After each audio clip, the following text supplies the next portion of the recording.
Hey guys, welcome back to the channel. Behind me we got a 2016 Jeep Cherokee and we are going to be replacing the leak detection pump on it today. Now before we go ahead and begin guys, if you guys haven't subscribed to the channel, hit the subscribe button down below and definitely smash that like button because it helps the channel out. And with that said, let's go ahead and get into today's video.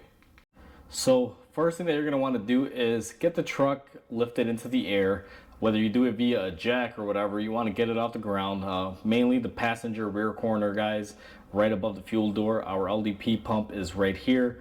And I removed the wheel. Now you could probably get away with not removing it, but for the 2 minutes that it takes to remove it and install it, it's worth it. So take your wheel off and that'll give you a lot of room to your liner area.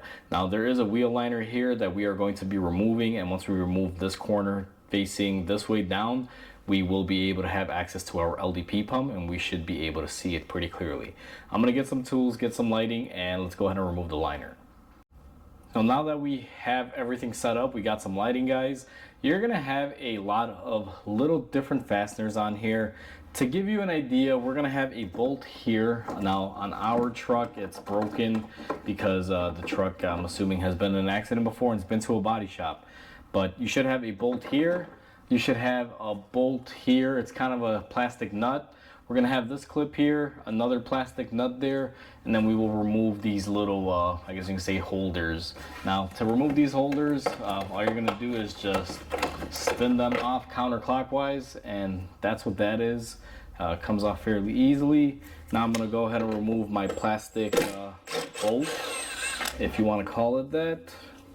Actually, these are metal, they're not plastic, so fooled me. They used to be plastic. I remember on a few Jeep models or Chrysler, they used to use plastic, but this is what you're looking to get. That's what the two bolts look like. Now that we have that, we have this little clip here. If you have the tool to remove them, go ahead. I just use my pocket knife. If I get up underneath here, pretty straightforward. I should be able to just wedge this out. Now these can be a bit of a bear to do simply because they do live underneath the car, and what winds up happening is a bunch of rust and dirt and corrosion and stuff will get in here, and sometimes these don't want to come off.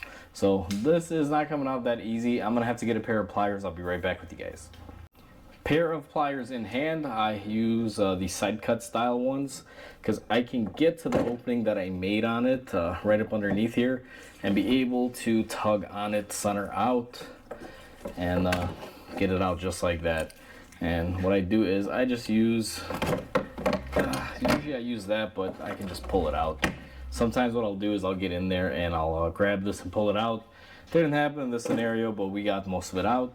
So I had to step away. I had a customer. But now that you have these bolts removed, guys, you should be able to pull up on your liner and remove it and just get it out of the way. Now, I do see right here, we do have a flap that came off. So it looks like there should be something down here on this bumper area because you guys can clearly see here on this flap.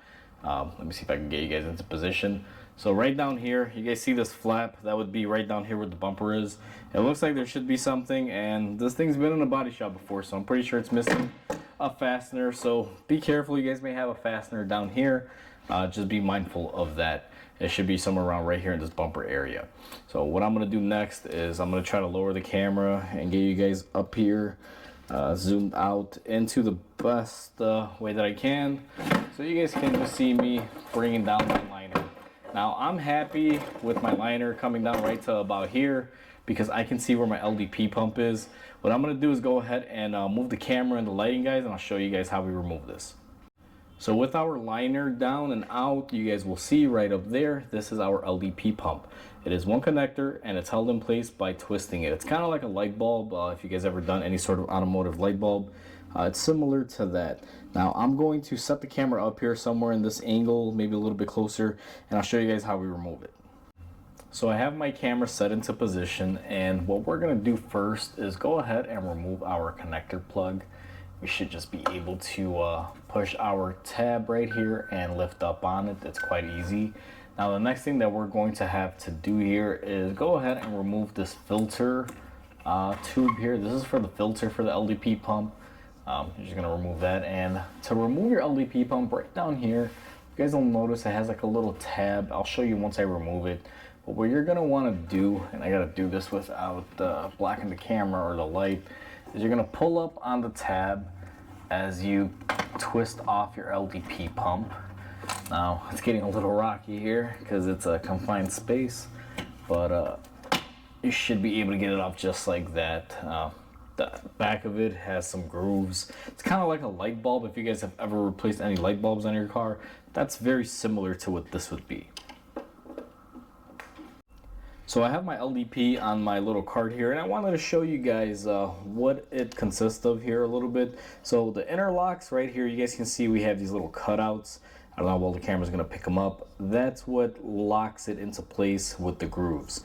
And on the bottom here, this is that little tab that we pulled forward to be able to release it. When we reinstall it, we're just gonna line it up kind of like a headlight bulb and lock it into place. And it should lock pretty easily. The connector is right here, and then this is the port for our fresh air vent. And it's just that simple, guys. Pretty quick and easy. I just wanted to show you guys this part before we install it, because this video is a little hard to get up in there and show you everything. Even the lighting isn't going to be that great. So that's the know-how on the valve. Now let's go ahead and reinstall our new one. So now that we have our LDP pump out, what we're going to do is go ahead and install our new gasket. It's similar to an O-ring, but not quite an O-ring. It is similar to a gasket. And this is going to be our LDP pump right here. What I'm going to do is get it lined up accordingly. Make sure your connector is where the other one was. Now this thing is, you guys will see here, it's very hard to see, but it has a certain way it can go in. You guys can see those little tabs on there. I'm gonna go ahead and line mine up, push it down until I'm able to spin it and lock it into place just like that. Now what I'm gonna do is come in here, and you do have to reinstall your filter element. Make sure it's on all the way, and go ahead and just plug in your connector. Make sure it snaps into place, and always pull on it. As you guys saw, this one didn't lock in. Now it's all locked in. And with that done, we are pretty much done with the LDP pump. Now we have to put back our liner and everything. To reinstall our liner, we're just going to pull it out from where we had it sitting. And you're just going to put it back into the little areas, how it went. Make sure you tuck it up underneath the body here. It does have a tendency to need a tuck up underneath.